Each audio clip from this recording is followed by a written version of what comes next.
અત્યારે કોઈ પણ સંગ્રહખોર હોય અને મારો આગ્રહ છે કે કોઈ પેનિક ઊભું ના થાય અને કોઈ સંગ્રહખોરી ન કરે.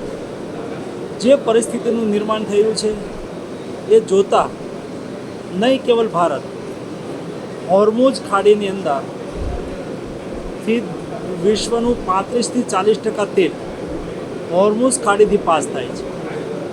એવી સ્થિતિની અંદર જ્યારે હોર્મુઝ ખાડીની અંદર જતા વાહનોને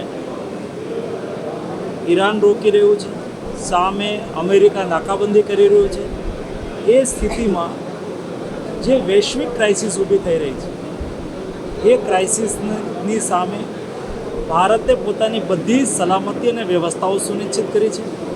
ભારતની અંદર આપ જોઈ રહ્યા છો મીડિયા દ્વારા એલપીજી, તેલ વગેરે સપ્લાય દેશની અંદર આવી રહ્યું છે અને ભારતની અંદર કોઈ પણ નાગરિકને ઓછામાં ઓછી અસુવિધા થાય એના માટેનો પ્રયાસ સરકાર દ્વારા થઈ રહ્યો છે.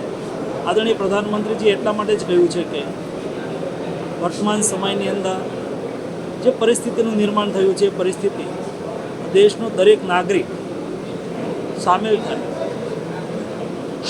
એનર્જી સિક્યુરિટી અને તેલ બચાવવા માટે થઈને આપણે સૌ પબ્લિક ટ્રાન્સપોર્ટેશનનો ઉપયોગ કરીએ. મને ખુશી થઈ, હું ઉપલેટાથી આવી રહ્યો છું.